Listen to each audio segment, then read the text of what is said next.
तो वेटलेसनेस है ना, ये हम फील करते हैं। कब फील करते हैं? आप कभी कोई बड़ा झूला झूलिए और जब ऊपर से नीचे आने लगी तो लगेगा कि मैं हूँ ही नहीं। वो जो फीलिंग आती है ना, वो वेट की फीलिंग आती है कि वेट होता ही नहीं। तो सही मायने में वेट कहीं गायब नहीं होता, वेट कहीं गायब नहीं होता। होता क्या है वो समझिएगा। फिज़िक्स के टर्म में क्या होता है कि मान लीजिए कोई एक सरफेस है और आप यहाँ पर खड़े, आप अपने वेट से इस ग्राउंड सरफेस को पुश कर रहे हैं नीचे। आप क्या कर रहे हैं? एक फोर्स लगा रहे हैं। कौन सा फोर्स? mg। किसके ऊपर लगाया आपने? आपने इस सरफेस पे लगाया। तो न्यूटन्स के थर्ड लॉ के according every action has equal and opposite direction. तो ये क्या करेगा? आपके ऊपर एक अपोजिट डायरेक्शन में एक फोर्स लगाता है, वो कहलाता है रिएक्शन फोर्स। और ये फोर्स कौन सा होता है? ये सरफेस आपके ऊपर लगाता है, ये सरफेस आपके ऊपर लगाता है। जब ये फोर्स आर की वैल्यू 0 होने लगी ना, तभी आपको फील होगा कि आप वेटलेस हैं, जब ये रिएक्शन फोर्स आर 0 होगा।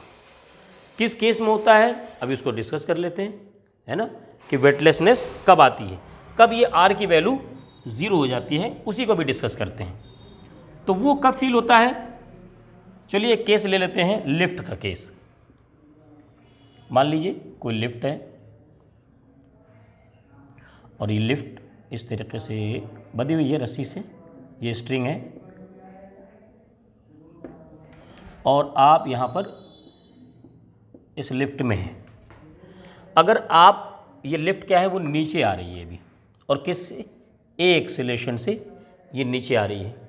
क्लियर? तो अगर इसका फ्री बॉडी डायग्राम ड्रॉ किए जाए, फ्री बॉडी डायग्राम का मतलब उस पर जितने लगने वाले फोर्सेस हैं एक्सटर्नल, उनको शो कर देना। तो ये इसको मैं यहाँ पर ड्रॉ कर लेता हूँ, ये यहाँ पर हो गए। इनका वेट होगा नीचे की तरफ mg, और नीचे से एक रिएक्शन फोर्स आएगा इस सरफेस से ऊपर की तरफ, वो होगा r। तो ये तो बात हो गई r और mg की। अब मैंने आपको बताया हुआ है कि अगर बॉडी मोशन कर रही है एक्सेलरेशन से, तो डायरेक्शन के अपोजिट, मोशन के डायरेक्शन के अपोजिट आप फोर्स लगाइए m इंटू ए। तो इसका मोशन है नीचे की तरफ, तो m इंटू ए किधर लगेगा? ऊपर की तरफ, एम ए। अलग अलग बुक में अलग अलग तरीके से इसको सिखाते हैं। मैं अपने स्टूडेंट को सिखाता हूँ कि जब भी आपको एक्सेलरेशन दिखे वहाँ पर, तो आपको क्या करना है? मोशन के अपोजिट में एक फोर्स लगा देना है m इंटू ए, है ना। इसको डीएलम्बर्ट प्रिंसिपल से भी जोड़ा जाता है और कहा ही जाता है कि आपने उस बॉडी को रोक दिया। कैसे रोका? आप mg और r लगा के नहीं रोक रहे हैं, बल्कि आप मोशन के अपोजिट में m इंटू ए लगा कर उसे रोक दिया। इसको समझाने का दूसरा तरीका भी इस तरीके का देता है। तो ये मैंने तीनों फोर्सेस आ गए। इसका अगर यहाँ पर इक्वेशन बनाया जाए तो ऊपर फोर्सेस हैं r plus M A is equal to क्या होगा? mg, ये बैलेंस फोर्स हो गया। यहाँ से r की वैल्यू क्या हो सकती है? mg minus M A. अब देखिए r को हमें ज़ीरो करना है। कब ज़ीरो का समझिएगा। मान लीजिए ये जो स्ट्रिंग था ना, जिससे लिफ्ट बंधी हुई थी, वो टूट जाए तो क्या होगा? अब ये फ्री फॉल होगा। ये ऐसे ही आप छत से कूद जाए। तो जब कोई चीज़ अर्थ की तरफ फ्री फॉल के फॉर्म में आती है तो उसका एक्सेलरेशन क्या होता है?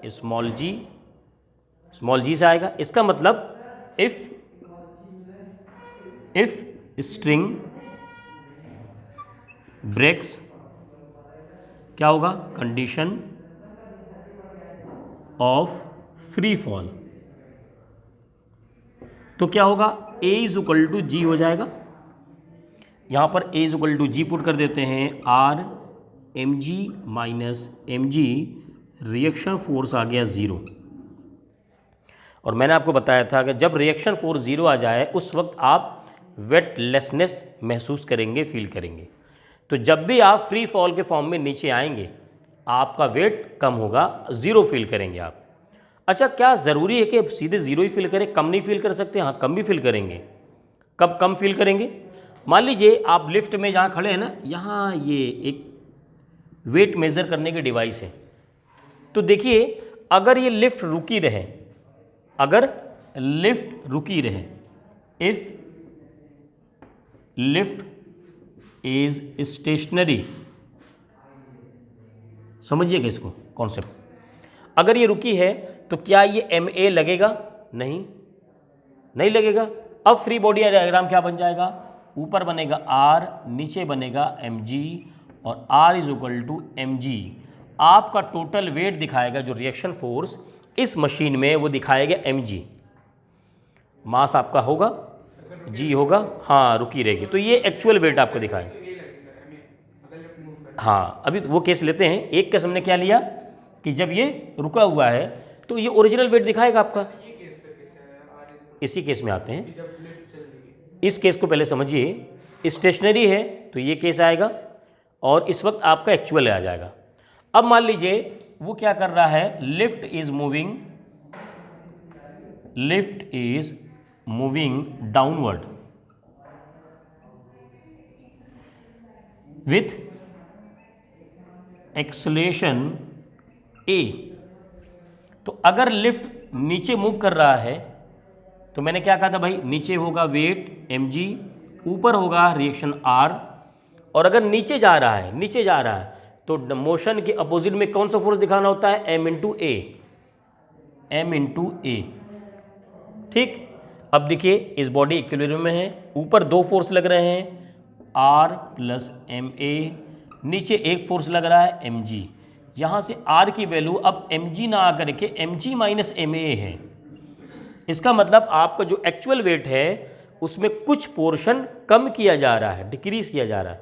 इसका मतलब क्या हुआ, आपको जो वेट दिखाएगा मशीन ना वो कम दिखाएगा। बात समझ में आई? यहाँ पर आपको वेट क्या दिखाएगा, कम दिखाएगा। इसी में समझिए, इसी का केस स्पेशल केस ये है कि जब ये धागा टूट जाए तो A is equal to G हो जाएगा। इसका मतलब R हो गया 0। इसका मतलब यहाँ रीडिंग क्या दिखाएगा, 0। जब लिफ्ट का रस्सी टूट जाएगी, लिफ्ट फ्री फॉल में गिरेगा, तो इस वेट मेजरिंग डिवाइस में रीडिंग कितना आएगा, 0। मान लीजिए आपका जो वेट है 60 kg है एक्चुअल वेट। जब आप स्टेशनरी लिफ्ट में रहेंगे तो 60 kg दिखेगा उसमें। जब आपकी लिफ्ट नीचे आ रही होगी किसी एक्सेलेरेशन से A से, तो क्या होगा, लेस देन 60 दिखेगा, क्योंकि ये वैल्यू इसमें कम हो जा रही है। और जब आपके लिफ्ट का रस्सी टूट गया उस वक्त क्या होगा, उस वक्त उसमें रीडिंग जो 60 kg आ रहा था अब वो हो जाएगा 0 सीधे, क्योंकि आप फ्री फॉल में गिर रहे हैं। क्या कभी वेट ज़्यादा भी दिखाएगा? हाँ ज़्यादा दिखाएगा। कब? हाँ जब क्या होगा, लिफ्ट इज मूविंग अपवर्ड, किससे, ए एक्सेलेरेशन से। चलो एफबीडी ड्रॉ करते हैं। नीचे mg, ऊपर r। अब मोशन कहाँ है भाई, ऊपर की तरफ। मोशन किधर है, ऊपर की तरफ। मैंने कहा मोशन के अपोजिट में m इंटू ए लगाइए। मोशन के अपोजिट मैंने नीचे लगा दिया आप ma। देखिए क्या यहाँ से r is equal to mg plus ma है। दोनों को कंपेयर कीजिए, इसको और इसको। यहाँ पर mg में माइनस किया जा रहा था, यहाँ mg में प्लस किया जा रहा। क्लियर? ये ऐसे ही केस है कि आप किसी बच्चे को अपने कंधे पे बिठाए हैं और ऊपर की तरफ, शक्तिमान की तरफ ऊपर जाएं, सुपरमैन की तरफ, तो उसका लोड आपके ऊपर ज़्यादा लगेगा, और आप नीचे आए तो उसका लोड आपके ऊपर कम लगेगा। और अगर आप स्टेशनरी हैं तो जो एक्चुअल लोड उसका है वो आप फील करेंगे। ये फीलिंग तभी होगी जब आप स्टेशनरी होंगे तो एक्चुअल फील करेंगे। और अगर मोशन कर रहे हैं नीचे या ऊपर तो कभी कम होगा, कभी ज़्यादा होगा। और अगर दोनों लोग गिरने लगे फ्री फॉल में तो आप उसका कोई भी वेट फील नहीं करेंगे, क्योंकि उसका वेट 0 हो गया फ्री फॉल के टाइम में। क्लियर? समझ में आ गया? चलिए नोट कीजिए इसको। फिर इसमें चलिए, तो ग्रेविटेशन चैप्टर का लास्ट लेक्चर चल रहा है। ग्रेविटेशन चैप्टर का लास्ट लेक्चर चल रहा है, इसलिए मैं सारे चैप्टर से ही न्यूमेरिकल करा रहा हूँ, है ना। तो आइए एक न्यूमेरिकल लिया हमने। ओके, देखते हैं। Assuming the earth to be a sphere of uniform mass density, how much would a body weigh half way down to the centre of the earth if it weigh 250 newton on the surface. भाई कहने का मतलब ये है कि ये रहा हमारा अर्थ का सरफेस पूरा। कह रहा है कि वो आप यहाँ पर हैं, यहाँ पर, तो इनका जो वेट है यानी mg वो कितना है 250 न्यूटन W, ये तो है सरफेस पर 250 न्यूटन है। कह रहा है कि इसको सेंटर की तरफ लेके जा रहे हैं, सेंटर की तरफ। ये रास्ता बना दो, चलो खुदाई कर दिया हमने, सेंटर की तरफ जा रहे हैं। और सेंटर पे जाते हुए कहाँ तक पहुँचा, हाफ वे डाउन, आधी दूरी तक पहुँचा है वो, मतलब वो इतना दूरी चल दिया। ये है D। क्या टोटल डिस्टेंस ये R नहीं होगा, रेडियस ऑफ अर्थ? तो आधी दूरी तक तो वहाँ पहुँच ही गया यहाँ तक, तो मतलब कितना डिस्टेंस ट्रेवल कर लिया उसने, चल लिया D=R/2। क्लियर? अब अगर मुझे इस पॉइंट पर वेट चाहिए तो इस पॉइंट पर उसका जी पता करना पड़ेगा ना, क्योंकि जी तो वेरी करता है, हम लोगों ने पढ़ा है g very with altitude and depth also. तो यहाँ पर इस पॉइंट पर जो जी डैश या जी डी होता है वो होता है G1 - D/R। वैल्यू रख दी है, हमें जी डी फाइंड करना है। जी, हाँ देखते हैं अभी, डी की वैल्यू क्या रखा भाई, R/2, R/2 upon R। R cancel, ये 1/2 होगा ना, यहाँ 1/2 से 1 माइनस करो, कितना बचेगा 1/2। तो जी डी जो आएगा वो आएगा G/2। जी डी जो आएगा वो कितना आएगा, G/2। अब वेट कितना हो जाएगा, नया वेट डी पर, वो हो जाएगा mgd। जी की जगह ये हो जाएगा mg/2। सही है? पहले वेट कितना था mg 250, अब तुम यहाँ रख दो 250/2 125 न्यूटन। ये नया वेट हो जाएगा उसका। कब? जब वो सेंटर अर्थ के सरफेस से चलना शुरू करेगा सेंटर की तरफ, और हाफ डिस्टेंस उसने ट्रेवल किया, तो उसका वेट कम हो जाएगा, आधा हो जाएगा। तो भी वही वैल्यू आएगी।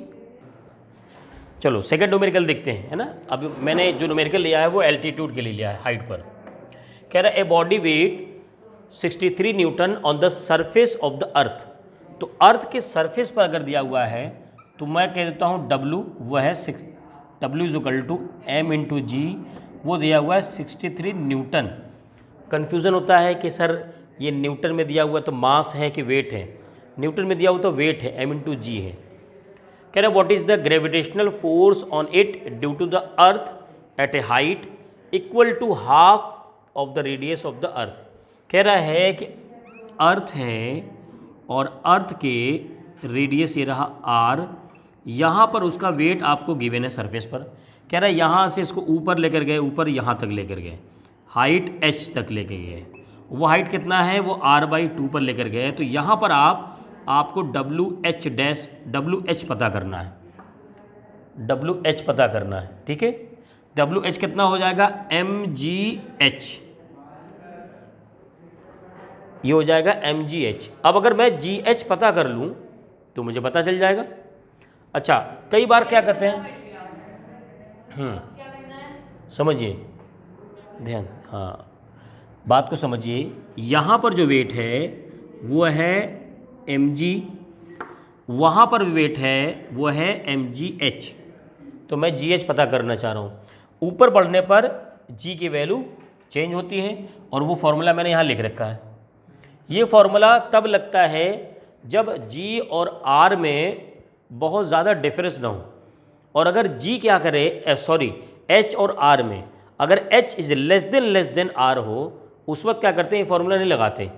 तब मैंने एक और फार्मूला डिराइव किया था इसके बाद, जस्ट वो वाला लगाते हैं, ठीक है। कंपैरिजन आपको देखना ज़रूरी है कि h और r में क्या रिलेशन आ रहा है। h मान लीजिए है 2 किलोमीटर, h कितना है 2 किलोमीटर, 2 किलोमीटर हाइट पे लगे, r है 6400 किलोमीटर, बहुत बड़ा डिफरेंस है। तो क्या करेंगे, आगे वाला फार्मूला लगाएंगे। यहाँ पर कह रहा है उसका हाफ है तो हम वो फार्मूला लगा सकते हैं। तो देखिए हमें क्या करना है, GH पता करना है, G/R प्लस h की वैल्यू कितना है भाई, R/2। r/2 का होल स्क्वायर जी, तो ये r अपॉन ये r/2 और ये r 3r/2 स्क्वायर, 2 ऊपर चला गया, ठीक है, तो g और यहाँ आ जाएगा 4r स्क्वायर बाई 9, ये आ जाएगा 4gr स्क्वायर बाई 9। अच्छा हाँ, हमें यहाँ कैंसिल कर देना चाहिए, यहाँ से r कैंसिल हो गया, सॉरी, यहाँ से इसको सही कर लेंगे। तो हमारे पास जो GH आ रहा है वो आ रहा है 4/9 G, R कैंसिल कर दिया ना, ठीक है, 4/9 G। अब मैंने क्या नया वेट कितना होगा, WH is equal to MGH, MGH की जगह लिखो 4/9 G। अब आपको mg की वैल्यू पता है तो m और g को एक साथ कर दो ना, mg इंटू 4/9, mg की वैल्यू रख दो, mg आपको यहाँ पर पता है 63 इंटू 4/9 7, यानी आ जाएगा 28 न्यूटन। तो मुझे mg की वैल्यू आई नहीं, क्योंकि मैंने पूरा सॉल्व किया था वैल्यू रख करके, तो फिर mg कहीं से आ ही नहीं रहा। आपने GH की वैल्यू G के टर्म ना पता करके टोटल पता कर लिया होगा, 40 हो जाएगा, 40/9। तो बस आप तो वही रख लो ना फिर 40। 40/9, हाँ 40/9 नहीं, कितना आ रहा आपका, अच्छा 40/9 आ रहा आपका ना, तो GH आपका क्या आ गया 40/9, क्योंकि मैं फाइंड करना तो ग्रेविटेशनल, ठीक है अभी पता कर लेते हैं। अभी आपने क्या किया, आपने GH पता कर लिया 40/9, चलो, तो क्या WH की वैल्यू MGH होगा, आपको M तो पता नहीं, GH पता किया आपने, M वहाँ से पता चल जाएगा, कहाँ से, हाँ यहाँ से पता करो, 6.3 M हो जाएगा 6.3 ना करके आप ऐसे, चलो ठीक है, क्या हो जाएगा M is equal to 6.3 by 10 कर देंगे, 6.3 रख दो यहाँ पर, 6.3 इंटू 40/9 वही आएगा फिर भी 0.7 भाई, 0.7 इंटू 40 वही आएगा 28 न्यूटन। सीखने वाली चीज़ क्या है वो सीखी। क्वेश्चन क्या कहा था उसने कहा था what is the gravitational force, और आपने क्या कैलकुलेट है, वेट कैलकुलेट कर दिया, हमने g कैलकुलेट किया और g होता जी के हेल्प से आपने वेट कैलकुलेट किया, आंसर तो जी आया ना 28 न्यूटन, आपने वेट कैलकुलेट कर लिया। देखो होता क्या है ना, ध्यान समझिएगा, सेंटेंस दो है लेकिन मतलब दोनों का एक है, कोई ध्यान समझिए, मैं कहता हूँ कि मेरा वेट जो है वो है 100 न्यूटन, समझिएगा मेरा वेट 100 न्यूटन, तो इसका मतलब हुआ मास इंटू जी, मैं बता रहा हूँ मेरा वेट है 100 न्यूटन। मैं इसको ऐसे भी कह सकता हूँ कि अर्थ 100 न्यूटन ग्रेविटेशनल फोर्स से मुझे अपनी तरफ खींच रहा, दोनों बातें सेम हैं। फॉर्मूले से कैसे समझेंगे कि सेम कैसे हो सकता है सर, फॉर्मूले से आप ऐसे लीजिए ना, G is equal to capital G M upon R square, small g यही तो होता है। अब मैं कहता हूँ आप वेट बना दीजिए, रखो यहाँ पर G capital M small m upon R square, यही तो फोर्स है, क्लियर।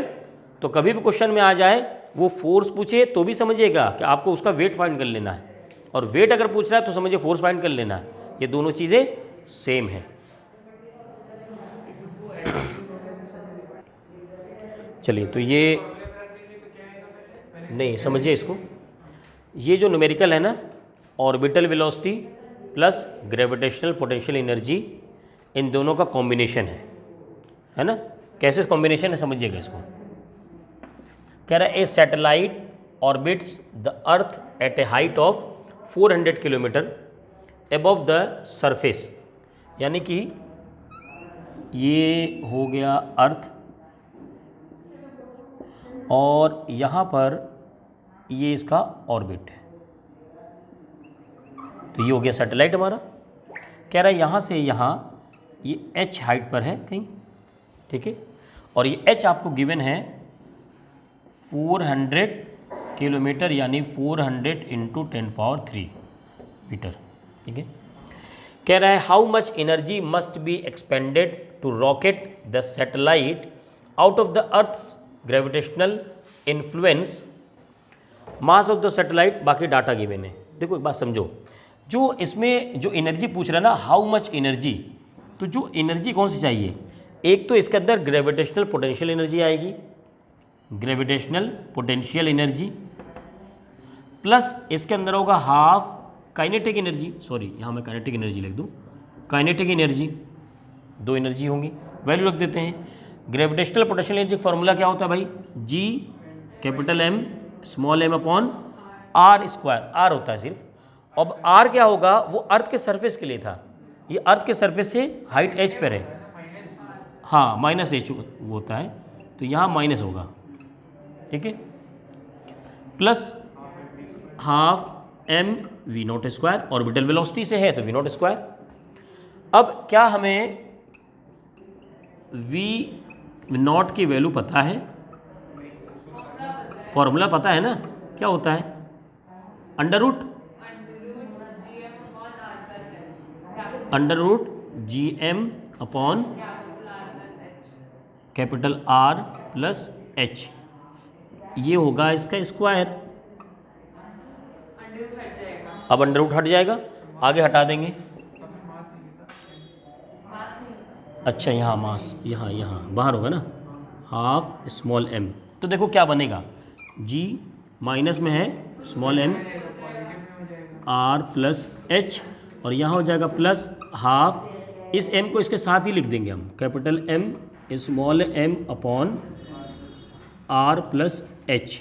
ठीक है, अब देखो एक बात समझो, क्या ये टर्म पूरा एक साथ सेम है ना, ये टर्म 1 है, ये टर्म हाफ है, तो कैंसिल हो घटेगा, उसमें से बचेगा माइनस, तो यहाँ बचेगा जो एनर्जी आएगा वो जगह माइनस, हाँ लेकिन माइनस में बचेगा, ये -1 है, ये +1 है, प्लस हाफ है, तो माइनस बचेगा, ये बचेगा capital G M small M upon R plus H, value रखिए 6.67 into 10⁻⁻11, capital M mass of earth 6 into 10⁻24, small M mass of satellite कितना है 200 kg अपॉन क्या है भाई आर, रेडियस है 6.4 इंटू 10⁻6 इंटू एच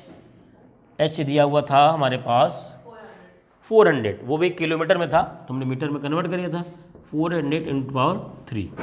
ये आगे सॉल्व करेंगे, ये जो एनर्जी आएगा ना, ये आंसर आ जाएगा हमारे पास यहीं पर 5.89 इंटू 10⁻9 जूल, ये आंसर आएगा। तो हमें करना क्या था, कॉन्सेप्ट क्या था, इस हाइट पर इसके पास दो एनर्जी होगी, काइनेटिक और पोटेंशियल एनर्जी, और कौन सी potential energy, gravitational potential energy, उसका फॉर्मूला मैंने लिखा। काइनेटिक एनर्जी में हाफ mv² होगा और v होगा ऑर्बिटल वेलोसिटी, तो ऑर्बिटल वेलोसिटी का फॉर्मूला लिख दिया, इसमें पुट कर दिया और फिर सॉल्व किया तो आ गया आंसर। ठीक है, चलिए नोट कीजिए इसको।